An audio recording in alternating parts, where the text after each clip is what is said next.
어, 오늘 말씀은 온전하고 공정한 저울추라는 말씀으로 하나님 말씀 증거하도록 하겠습니다.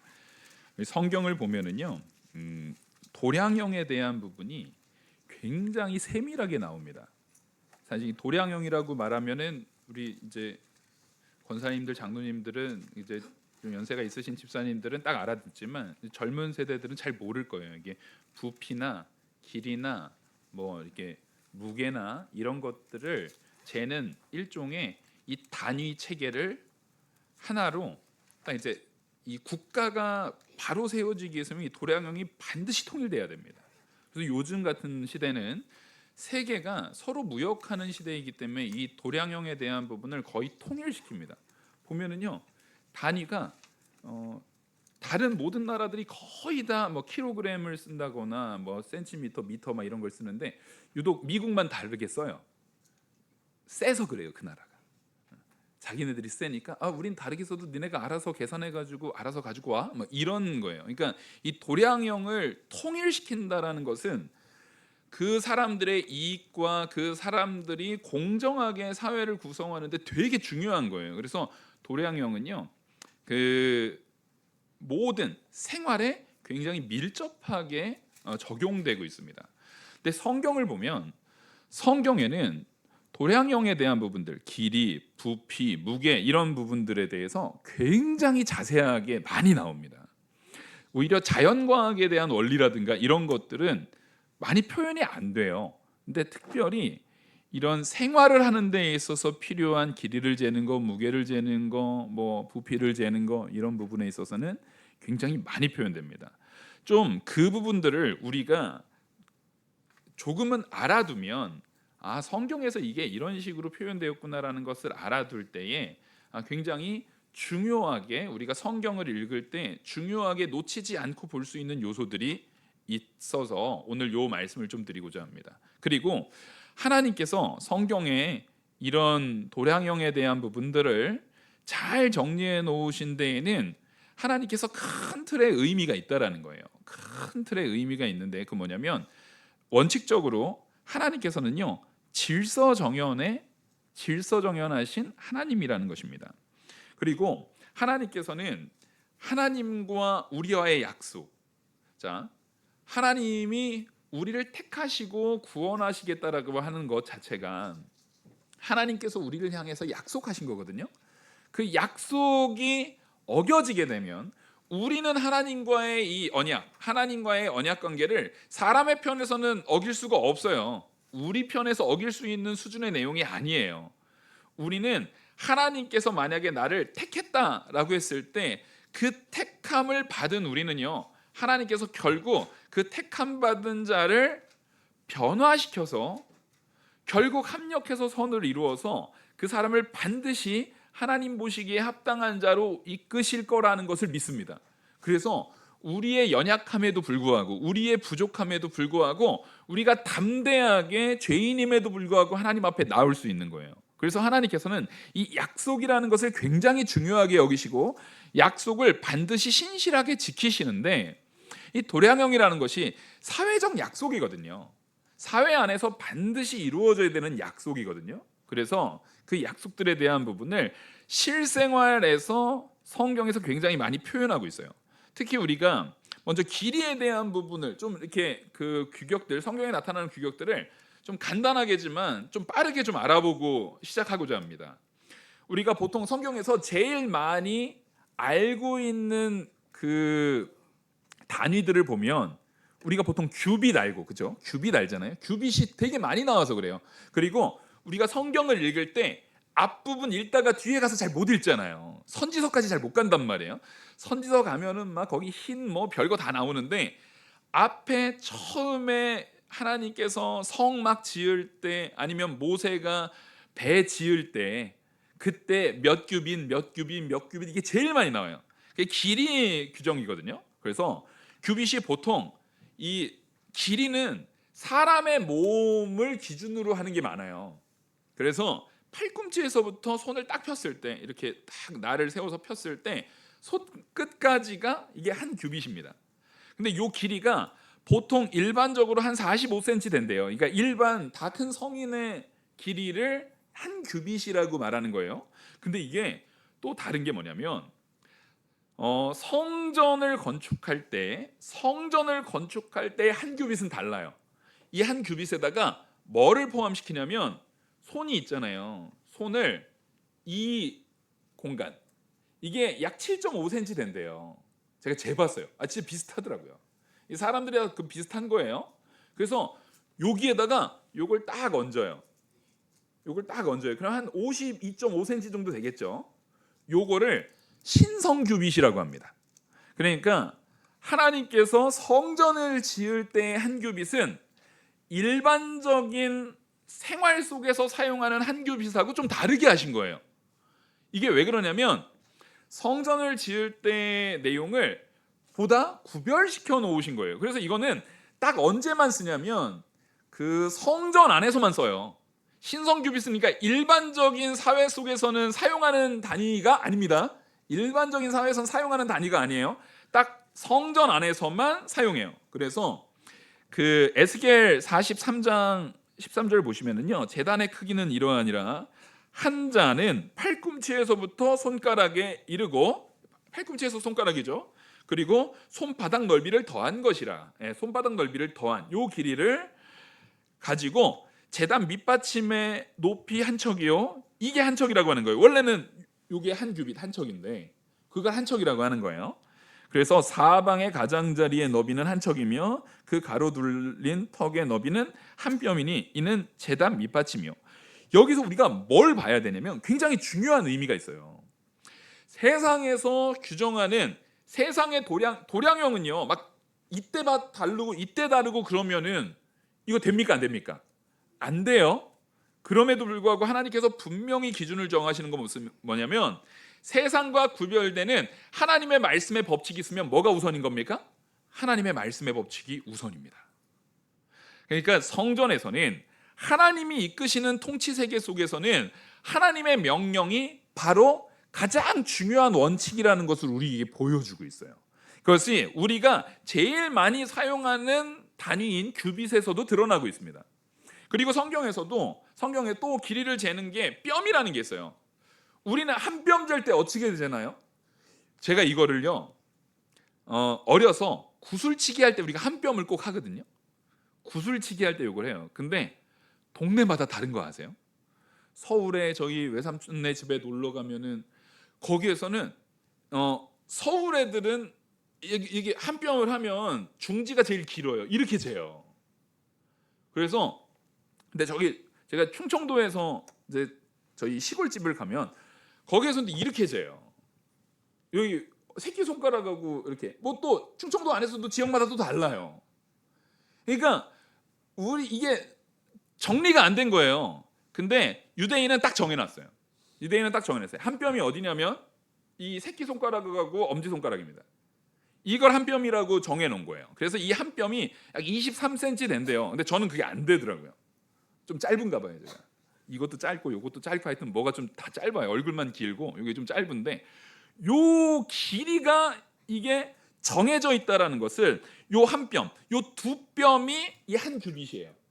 뼘에 대한 것이 결국 몸 안에서 이루어지고 있는 거예요. 그리고 아까 손넓이, 요것도 손넓이 같은 경우도 하나의 단위로 사용했고, 그래서 우리가 신성규빗 여기다 한 뼘을 정한 거, 그 다음에 보통은 이게 한 규빗이고 한 뼘이고 선넓이고 이걸 해요.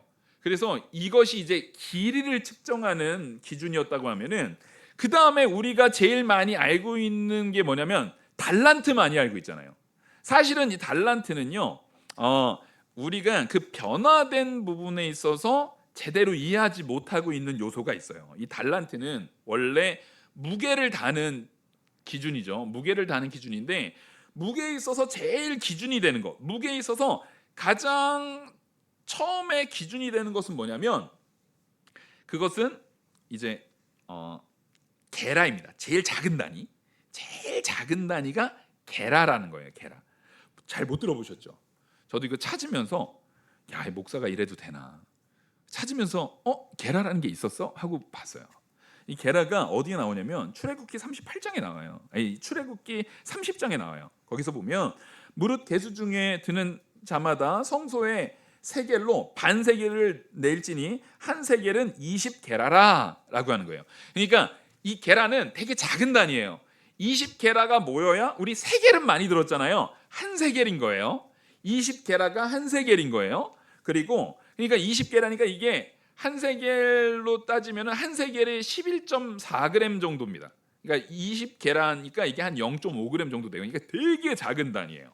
그리고 이 게라보다 조금 큰 게 베가라는 단위가 있어요. 이거는 반세겔, 그러니까 50.7g 정도 돼요. 그게 이 반세겔이니까 두 개면은 한 세겔이 되는 거예요. 세겔은 우리에게 되게 중요한 단위죠. 성경에서 우리가 많이 들어본 단위잖아요. 이 세겔은 무게를 말 그대로 세겔이라는 단위를 이스라엘도 제일 많이 사용했어요. 그래서 이 세겔이라는 어원 자체가 어디서 나오냐면 무게 잰다라는 단어 자체가 샤칼이에요. 샤칼이 세켈로 이게 어원에서 연결되어 가지고 세겔이 된 거예요. 그래서 이 세겔은 성전에서 사용하는 것이든 모든 단위에서 가장 많이 사용하는 단위가 이 세겔이라는 단위고, 이것은 11.4g이었어요. 제가 근데 세겔을 왜 중요하게 얘기하냐면 아까 말했듯이 성전 규빗이 있었듯이 성전 세겔이 있을까요, 없을까요? 있어요. 똑똑하세요. 있어요. 그러니까 성전 세겔은 원래 일반적인 세겔은 11.4g인데 성전 세겔은 13g이에요. 그러니까 성전에서 사용되는 단위는요 조금 더 드려요. 보니까 조금 더 드려요. 그러니까 이게 뭐냐면 하나님께 바치는 것에 대한 부분은 누구의 뜻에 맞추는 거예요? 세상의 기준에 맞추는 것이 아니라 하나님의 기준에 맞춘다라고 해서 이 세겔을요 성소 세겔이라고 부릅니다. 이거 제가 지어낸 말 아니고 성경에 있는 말이에요. 성경에 출애굽기 38장 보시면 성소 건축 비용으로 드린 금은 성소 세겔로 29달란트와 730세겔이며, 그러니까 성소에게 드리는 세겔 단위 13g의 기준의 단위를 가지고 성소 세겔로 드리라고 아예 출애굽기에서 명시하고 있어요. 출애굽기는요 성전에 만들고 성전에 드리는 모든 제도를 확증한 거였거든요. 그 확증한 것 이전에도 이미 우리가 얘기하는 규빗도 사용하고 있었고 세겔도 사용하고 있었지만, 성전에서 드리는 것은 누가 정한 대로 드리라고요? 하나님께서 정한 대로 드리라고요. 이 얘기는 뭐냐면 따라하겠습니다. 신앙은 상식으로 하는 게 아니다. 여러분 이거 분명히 기준을 잡으셔야 됩니다. 우리가 자꾸만 신앙생활하는데 성경은 이렇게 돼 있지만 상식선에서 그게 맞아? 성경의 기준이 성경에서 말하는 내용은요 우리 상식 갖다가 되는 게 아니에요. 성경에서 말하는 내용은 하나님의 뜻인 줄 알고 하는 거지, 우리가 자꾸만 신앙생활을 하면서 일상적인 삶 속에서 나타나고 있는 상식을 갖다가 성경에서 말하고 있는 신앙생활의 수준을 자꾸만 판단하려고 합니다. 아닙니다. 뭐가 기준이에요? 말씀이 기준이에요. 상식으로 신앙생활을 하는 게 아니고요. 일반적으로 세상에서 다 하고 있는 게 이런 거잖아. 자꾸만 교회에다가 경험을 가지고 와서 우리가 일상생활에서 하고 있는 경험들이 있거든요. 그 경험들을 가지고 들어와서 교회 생활이나 신앙생활이나 성경에서 말하고 있는 내용을 바꾸려고 해요. 그러시면 안 돼요. 우리의 삶이 오히려 세상의 완악한 상식들이 더 고차원적인 하나님의 뜻으로 어떻게 돼야 되는 겁니까? 변화되어져야 되는 것을 이런 무게 단위에서도 우리에게 적용해서 보여주고 있어요. 그래서 성경에서는요 이 도량형에 대한 부분을 되게 자세하게 얘기를 해요. 그리고 우리가 보통 문화, 만해, 제가 이거 솔직하게 말씀드리면 옛날에 어떤 청년이 목사님 문화는 뭐고 만해는 뭐고 뭐 달란트는 뭐고 물어보는 거예요. 그 단위가 다 다르다. 문화가 다르고 만해가 다르고 다 달란트가 단위가 다른 거다라고 했는데 제가 이게 틀렸어요. 문화랑 만해랑 같은 거였어요. 죄송합니다. 여기에는 어차피 그 청년이 없지만 제가 옛날에 이거 모르고 틀렸어요. 이게 너무 헷갈리는 거예요. 이게 보니까 문화가 50세겔이거든요. 그러니까 대략 한 500g 정도. 그러니까 꽤 큰 단위예요. 근데 이게 만해라고도 표현을 해요. 문화랑 만해는 같은 단어예요. 그래가지고 열왕기상에 나오는 금 3만해 2만해나 우리가 그 열문화 비유 하잖아요. 열문화 비유할 때 그 문화나 같은 단위를 얘기해요. 근데 이 문화나 이제 만해가 60문화가 되면은 이게 한 30kg 되거든요. 이게 달란트예요. 근데 우린 달란트는 다 잘 알잖아요. 근데 이 달란트가 사실은 우리가 잘못 알고 있는 거예요. 달란트 비율을 탤런트라고 자꾸만 우리가 연결을 하는데 이거는 정확하게 말하면 구약 성경에 원래 달란트라는 단어의 원형이 있을 거 아니에요. 원래 뜻이 있을 거 아닙니까? 원래 뜻. 원래 뜻에서는 탤런트라는 말이 직접적으로 연결되지 않아요. 근데 이거는 뭐냐면 의미, 말 그대로 그 의미가 변화된 변천사에서 자꾸 확대시켜 가지고 되어지는 게 달란트가 탤런트다, 재능이다, 그 사람한테 주어진 타고난 재능을 말한다라고 말하는 것은 굉장히 변천사가 많이 지나가야 나오는 거예요. 원래 달란트의 원형 히브리어 원문은 키카르예요. 키카르가 뭐냐면 우리가 영어 단어로 보면은 circle이에요. circle. 원을 얘기하는 거예요. 왜 키카르라고 했냐면 옛날에 이 달란트는요, 은 덩어리, 금 덩어리, 원래 제일 많이 사용하는 내용은 은 덩어리를 재는 용도였어요. 은 덩어리를 잴 때 음이나 금 덩어리를 요즘처럼 금 궤로 안 하고 옛날에는 이거를 물에다가 이게 녹이잖아요. 녹여가지고 부으면은 기본적으로 이 덩어리가 자연적으로 이 물리 법칙에 의해서 네모 모양으로 됩니까? 동그라미 모양으로 됩니까? 동그라미 모양이 되겠죠. 동그라미 모양이 되는 거예요. 그래서 그 한 덩어리, 은 덩어리든 금 덩어리든 얘를 그냥 부으면은 원형이 돼요. 그래서 얘가 동그랗다 해가지고 키카르라고 한 거예요. 이게 원형이라는 얘기인데 이거를 이제 성경을 헬라어로 바꾸면서 이게 헬라어로는 탈란톤이에요. 탈란톤은 헬라어로 뭐라고 바꾼 거냐면 원형이다라는 의미를 빼버리고요. 이거를 저울이라는, 왜냐하면 이게 일종의 도량형이기 때문에. 자, 헬레니즘으로 가게 되면은요, 헬라 문화권은 뭘로 발전한 사회일까요? 자, 옛날에 문화권이 굉장히 크게 중요한 문화권이 두 개가 있어요. 이집트의 문화권이 있고 유럽의 문화권이 있어요. 유럽의 문화권은 그리스에 의해서 되잖아요. 그리스에서도 제일 처음에 그리스의 그런 철학적인 사조라든가 이런 것들이 발전되고 했을 때는요, 그게 섬에서 됐어요. 그래서 보통 섬이라든가 바다가 껴있는 도시 중심으로 됐단 말이에요. 거기에는 농경이 잘 됩니까? 무역이 잘 됩니까? 무역이 잘 돼요. 우리 권사님 똑똑하세요. 무역이 잘 돼요. 그래서 이게 돈이 되게, 무역을 잘하려면은 뭐가 중요해요? 저울이 중요해요. 이집트로 가면은요, 이집트는 농경 사회예요. 농경 사회에서는요, 저울보다 뭐가 중요하냐면요, 땅 면적을 어떻게 계산하느냐가 훨씬 중요했어요. 그래서 이집트에는요, 뭐가 발전됐습니까? 우리 피타고라스 정리에서 말하는 삼각형의 이 넓이를 재는 거, 그게 사실은 이집트에서 나온 거예요. 피타고라스가 개발한 게 아니라 피타고라스 이집트 여행하다가 보니까 얘네들은 나일강이 범람해가지고 땅이 다 경계가 없어졌어요. 근데도 아무도 안 싸워. 막 서로 치고받고 싸워야 되잖아요. 야, 내 땅이 더 넓어, 네 땅이 더 넓어. 아무도 안 싸우는 거예요. 아무도 안 싸우고 싹 범람한 다음에 물이 싹 줄어들면 어차피 땅이 범람한 다음에 다 한번 뒤집히고 나면은 나일강 주변에 있는 땅은 다 비옥해요, 안 비옥해요? 어차피 다 비옥합니다. 다 똑같아요. 다 비옥해요. 물 대는 것도 다 똑같아요.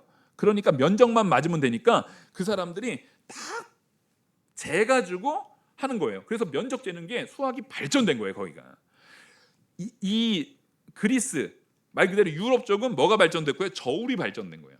그러니까 이 달란트라는 것을 번역으로 가져올 때 뭘로 가져온 거냐면 저울이라는 의미를 가지고 탈란톤이라는 단어를 가지고 가져온 거예요. 이게 라틴어로 번역할 때는 헬라어를 라틴어로 번역했거든요. 헬라어 성경을 라틴어로 번역한 겁니다. 그러다 보니까 이것을 탈렌툼이라고 번역했고, 그게 또 영어로 번역될 때는 탤런트로 번역된 거예요. 그게 재능이라는 의미를 가지고 있는 거예요.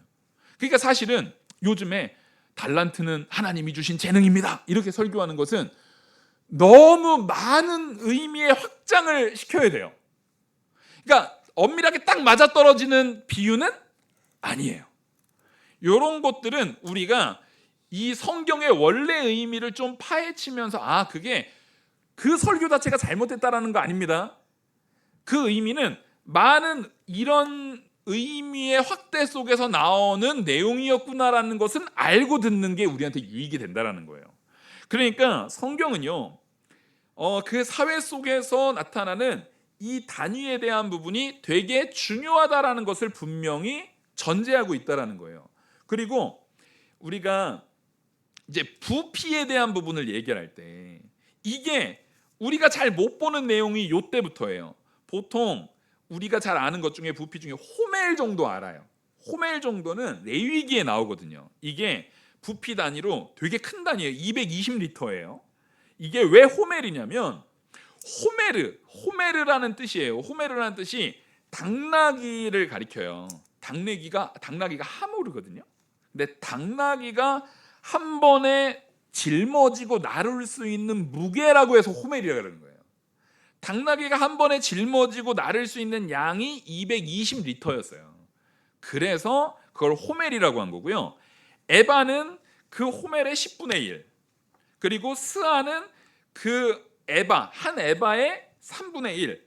그래서 옛날에 아브라함이 나그네 대접할 때 가루를 쟀던 이 단위가 스아예요.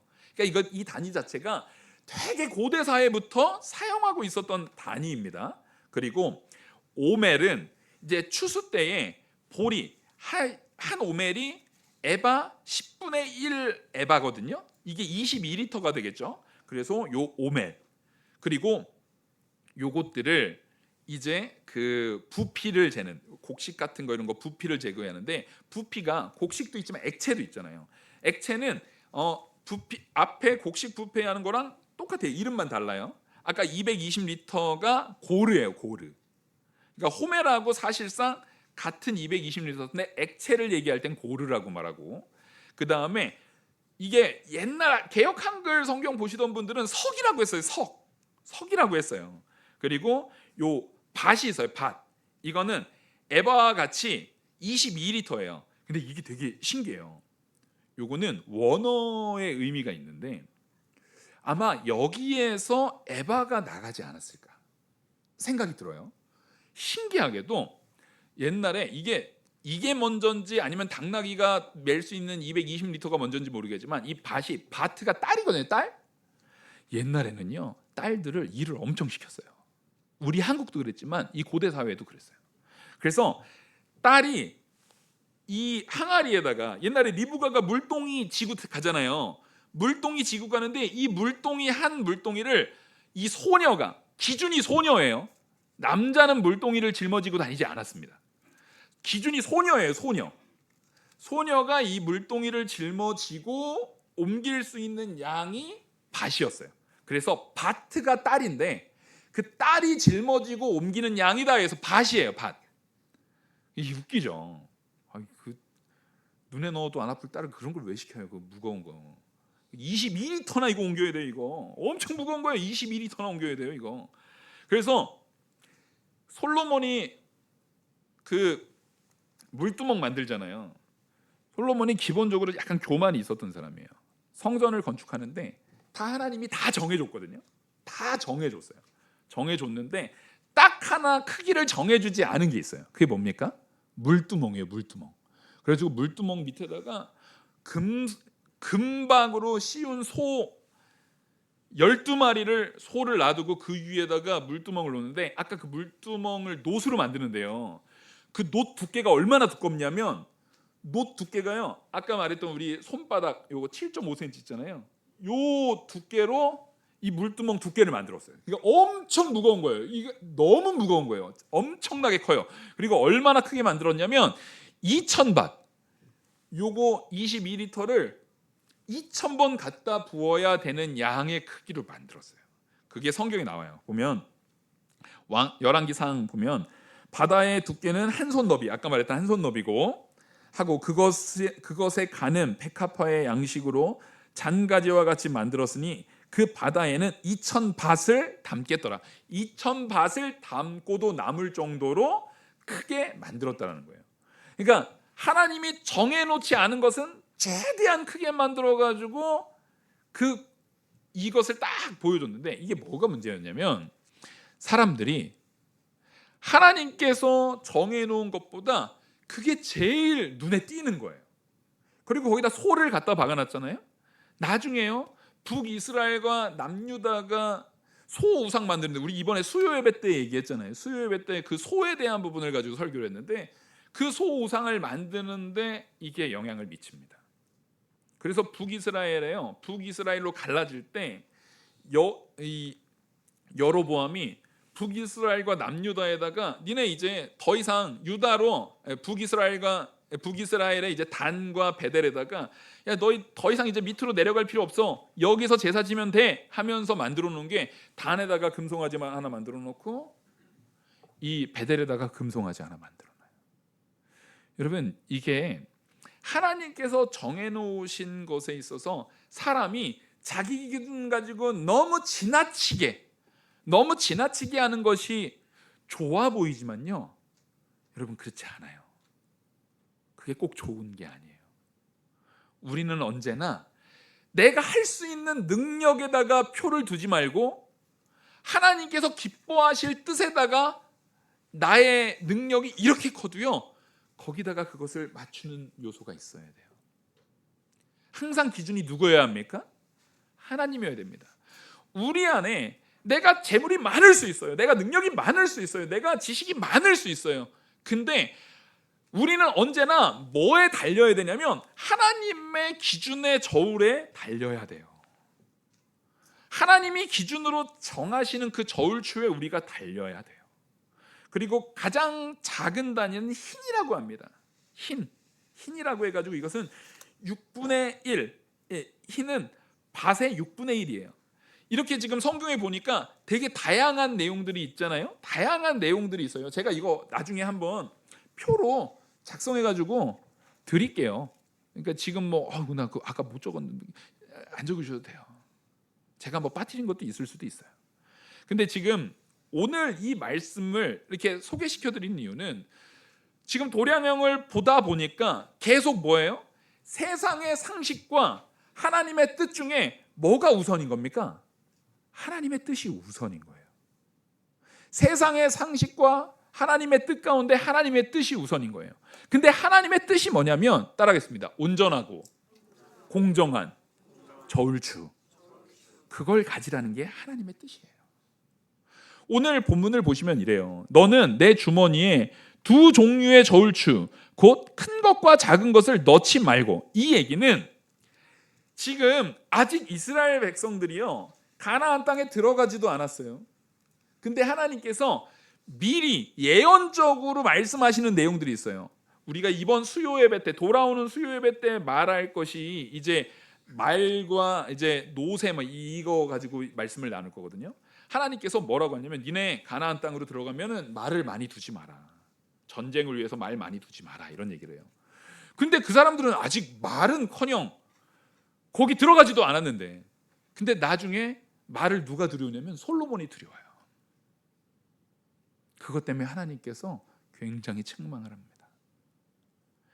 근데 지금 이 저울추에 대한 부분도 전 세계에서 저울추를 제일 잘 속이는 민족 중에 하나가 유대인이었어요.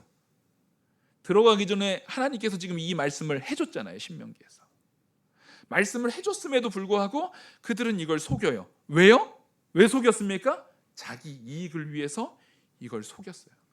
그래서 하나님께서는 잠언에 분명히 이렇게 말해요. 공정한 저울추와 접시 저울은 여호와의 것이라. 주머니 속의 저울추도 다 그가 지으신 것이라. 엄밀히 따지면 저울추가, 하나님이 저울추 개발해가지고 니네 이 저울추로 써라, 그렇게 아니잖아요. 사람들이 살면서 했잖아요. 근데 왜 하나님께서 이것을 하나님이 주신 것이다 라고 말을 하냐면, 아까 말했듯이 규빗도 그냥 규빗이 있고 신성 규빗이 있는 것처럼 하나님께서는 너희들이 가져야 되는 그 길이가 너희들의 필요에 따라서 만든 거라고 생각되지만 사실은 하나님께서 이 세상이 하나님이 창조해 놓은 이 사회가 뭐 하길 원하시는 거예요? 공정하길 원하시는 거예요. 이게 하나님의 속성이거든요. 공정하신 하나님, 신실하시고 공정하시고 온전하신 하나님, 그 하나님의 속성이 원래 이 땅에 있었어요. 범죄하기 전 아담 때는요 원래 이 세상이 온전하고 공정했단 말이에요. 근데 뭐에 의해서 파괴된 겁니까? 죄로 인해서 파괴된 거예요. 하나님께서는 이 말씀을 주심을 통해서 다시금 사람들이 적어도 기준에서, 도량형의 기준에서 공정하고 온전함을 통해서 그들이 뭐 하기를 바라는 겁니까? 회복되길 바라는 거예요. 다시 공정하신 하나님의 곁으로, 다시 온전하신 하나님의 가치로 다시 돌아오고 회복되고 공정한 모습, 그것으로 돌아오길 바라는 거예요. 그것이 완벽하게 해결되기 위해서는 뭐가 없어져야 됩니까? 죄가 없어져야 되는 거예요. 그 얘기는 이것이 공정하게 되지 않는 이유는 뭐 때문인 거예요? 죄 때문인 거예요. 그래서 하나님께서는 굉장히 분명하게 말씀하시는 거예요. 그 잠언 20장에 보시면은요, 한결같지 않은 저울추는 여호와께서 미워하시는 것이다. 하나님께서는요 한결같지 않은 거, 막 자기 이익에 따라서 어떨 때는 무겁게 하고 어떨 때는 가볍게 하고 다른 사람을 속이는 저울추를 누가 미워하신다고요? 하나님이 미워하신다고요. 하나님이 미워하시는 것이 가장 대표적인 게 뭐예요? 하나님은 죄를 미워하신다고 했습니다. 또 하나님은 뭐를 미워하세요? 교만을 미워하신다고 했습니다. 이걸 보세요. 이 속이는 저울추, 내 이익을 위한 것은요 죄와 교만이 섞여 있는 거예요. 저 사람을 속여서라도, 저 사람에게 피해를 입혀서라도 내가 이익이 되면 돼. 그게 죄인 거죠. 내 이익만 바라는 것은 지금 상대방을 무시하는 거예요? 무시하지 않는 거예요? 무시하는 거죠. 상대방은 나에 의해서 얼마든지 속고 나에 의해서 얼마든지 무시당함을 당해도 돼. 이건 기본적으로 나 자신의 뭐에 의해서 나타나는 겁니까? 교만에 의해서 나타나는 거예요. 그래서 성도는요, 내가 장사를 하든 뭘 하든, 여러분 장사가 이윤을 추구하는 게 맞죠. 근데 이윤을 추구할 때 좋은 재료, 정말 내가 이윤을 추구하지 말라는 얘기가 아닙니다. 하지만 내가 하나님 앞에서 부끄럽지 않은 최고의 서비스를 주라는 거예요.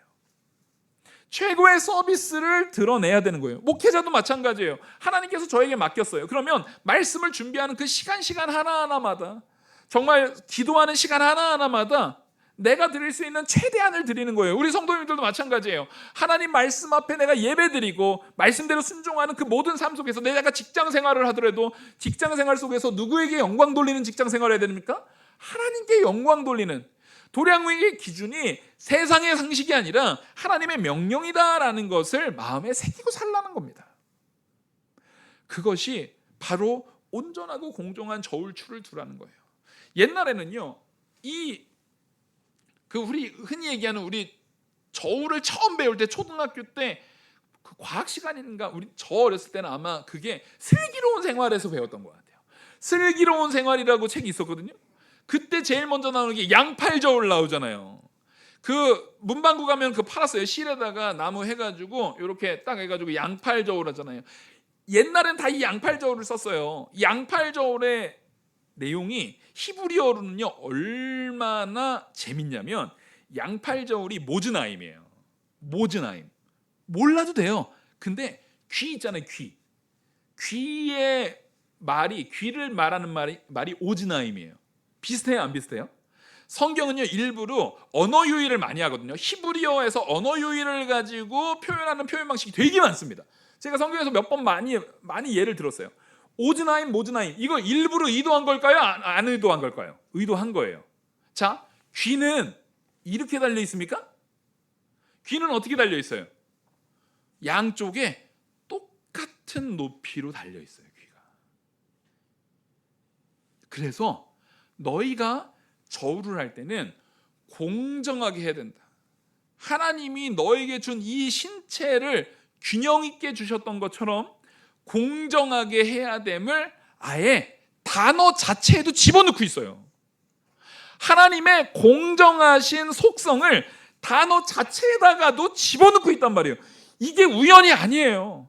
하나님은 우리에게 그 공정이라는 것을 굉장히 강조해서, 그래서 너희는 이 무게, 말 그대로 여러분 저울에서 무게를 속이고 길이를 속이고 부피를 속이고 이러면 사회 공정이 이루어지겠습니까? 안 이루어지겠습니까? 그 사회는 반드시 망합니다. 그 사회는요 반드시 무너지게 돼 있어요. 반드시 무너지게 되는 거예요. 그래서 오늘 본문에 이런 거예요. 오직 온전하고 공정한 저울추를 두며 온전하고 공정한 되를 둘 것이라. 그리하면 내 하나님 여호와께서 내게 주시는 땅에서 내 날이 길 것이다. 네가 하나님 뜻대로 온전하고 공정한 저울추와 온전하고 공정한 되는 이 곡식 푸는 거잖아요. 많은 도량형 전체를 다 말할 수 없어서 이렇게만 딱 말한 거예요. 근데 그렇게 하면 뭘 약속하십니까? 하나님이 내게 준 그 가나안 땅에서 내 삶이 길 거다라는 거예요. 이거 뭐하고 똑같은 약속이냐면요, 부모 공경하라는 거랑 똑같은 약속이에요. 그러니까 우리가 부모를 공경하는 거, 이거는요 하나님의 뜻이고 사회의 정의를 지키는 데 있어서 가장 초석이에요. 그래서 하나님은요 부모 공경 안 하는 사람을 그냥 죽이라고 했어요. 그러니까 사회에 있어서는 안 되는 존재인 거예요. 그러니까 사회를 망가뜨리는 존재인 거예요. 나를 낫게 해주는 존재. 그러니까 지금 이 사회에서의 이 저울에 대한 부분을 속이는 것은 뭐냐면, 나를 있게 하는 존재인, 내가 존재하도록 하신 게 하나님이시잖아요. 하나님의 말씀을 뭐 하는 거예요? 무시해버리는 거예요. 하나님의 말씀을 어기는 거예요. 하나님 나 필요 없어. 하나님 뭔데? 난 내가 이익이 더 중요해. 이거랑 똑같은 거예요. 하나님께서는 그것을 굉장히 미워하셨다라는 것입니다. 굉장히 미워하셨어요. 그래서 분명히 내 땅의 날이 길 건데 16절에는요 아주 무서운 말을 합니다. 이런 일들을 행하는 모든 자, 악을 행하는 모든 자는 내 하나님 여호와께 가증하니라. 그러니까 이거 하지 않으면 그 사람에게는 심판이 있다는 얘기예요. 그래서 하나님께서는요 공정한 추와 공정한 저울과 공정한 에바와 공정한 흰을, 레위기 19장, 레위기는요 말 그대로 법칙을 얘기하는 거거든요. 법칙에 아예 그거 하나를 전제하고 있어요. 여러분, 우리가 교회가 사회 정의를 실현하는 그런 막 사회 운동가가 되란 얘기가 아닙니다. 근데 적어도요 교회가 사회 정의가 다 무너졌어도 그것이 그래도 우리가 저렇게 다시 회복돼야 되지 않을까 하는 빛. 그러니까 사람들은 다 사회 정의가 무너져서 어두워져 있어요. 깜깜해져 있어요. 근데 그 상황 가운데서도 그래도 우리가 사회 정의를 회복해야지, 빛을 회복해야지, 맛을 다시 회복해야지라고 하는 그 빛과 소금의 역할을 누가 해야 된다는 겁니까? 교회가 해야 합니다. 우리가 온전한 그리고 공정한 저울추가 되어져 있어야 합니다. 이 세상이 다 이익을 위해서 막 세금 탈세하고 포탈하고 막 나쁜 사람들을 속여가지고 내 이익을 추구하고 창출하고 그런 짓을 다 한다 할지라도 적어도 뭐에서 우리는 회복시켜야 될 수 있는 거예요? 하나님의 명령을 지키는 성도들에게서는 그게 회복되어야 합니다.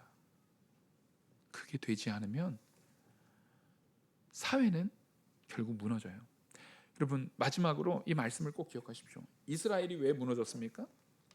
이스라엘이 무너진 거는요 하나님께서 너희들이 내가 명령했던 그 말들이 뭐냐면, 너희들이 이 가난한 자를 박해하고 학대하고 그 사람들의 임금을 착복하고 그 사람들을 괴롭게 했다라는 이유가 가장 대표적인 이유거든요. 거기에 주된 내용이요 바로 이 도량형을 지키지 않은 거예요. 마땅히 줘야 될 것을 온전하고 공정한 추로서 주지 않았어요.